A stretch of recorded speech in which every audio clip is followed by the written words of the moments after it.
तो हेलो दोस्तों, कैसे आप सब लोग। आशा करती हूँ कि आप सब लोग अपने अपने घरों में स्वस्थ और सकुशल होंगे। तो दोस्तों, जैसे कि आप लोग जानते हैं कि मेरे इस चैनल में मैं आप लोगों के लिए लाती हूँ प्यारी प्यारी सी प्रेरणादायक कहानी। तो आज भी मैं चुन कर लाई हूँ आपके लिए एक प्यारी सी प्रेरणादायक कहानी जिसका शीर्षक है नया सवेरा। तो चलिए शुरू करते हैं आज की कहानी।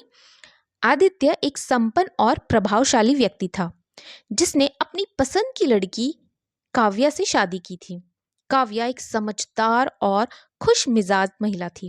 शादी के 4 साल तक उनका रिश्ता बेहद मजबूत था। लेकिन समय के साथ आदित्य की जिंदगी में कुछ ऐसा हुआ जिसने सब कुछ बदल दिया। आदित्य की मुलाकात आरती नाम की एक विधवा महिला से हुई। आरती एक सरल स्वभाव की महिला थी जो अपनी छोटी बेटी के साथ साधारण जीवन जी रही थी। आदित्य को आरती की सरलता और संघर्ष ने आकर्षित किया। धीरे धीरे आदित्य को आरती से लगाव हो गया। जब आरती को आदित्य की भावनाओं का एहसास हुआ तो उसने खुद को इस रिश्ते से अलग करने का फैसला किया। उसने आदित्य से कहा, तुम शादीशुदा हो और मैं तुम्हारे जीवन का हिस्सा नहीं बन सकती। मेरी जिम्मेदारी मेरी बेटी है और मैं उसे गलत रास्ता नहीं दिखा सकती।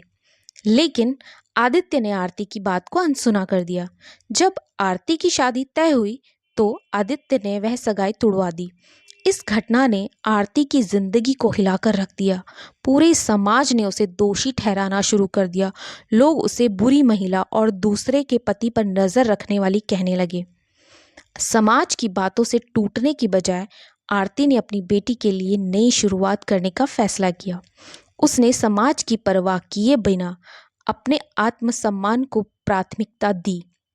आरती ने खुद को मजबूत बनाया और एक छोटे से बिजनेस की शुरुआत की।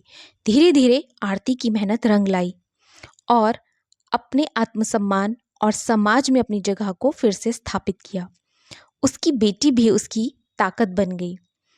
इस दौरान काव्या ने अपने रिश्ते को बचाने के लिए आदित्य को माफ किया, लेकिन उसने शर्त रखी कि आदित्य को अपने किए का पश्चाताप करना होगा।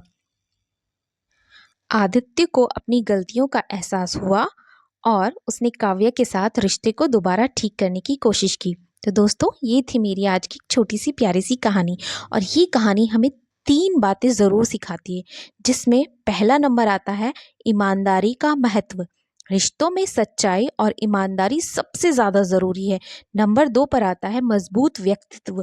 आरती ने दिखाया कि समाज के तानों से डरने के बजाय खुद को मजबूत बनाना चाहिए। और नंबर 3, पछतावा और सुधार। आदित्य की गलती से सीख यही मिलती है कि गलत कदम ना केवल रिश्तों को बल्कि कई जिंदगियों को बर्बाद कर सकता है। और इस कहानी से यही निष्कर्ष निकलता है, हर अंत एक नई शुरुआत है। आरती की कहानी दिखाती है कि जीवन में कितनी भी मुश्किलें आ जाएं, आत्मसम्मान और हिम्मत के साथ उनका सामना किया जा सकता है। तो दोस्तों, ये थी मेरी आज की कहानी। और आप ज़रूर बताइएगा कि आज की मेरी कहानी आपको कैसी लगी।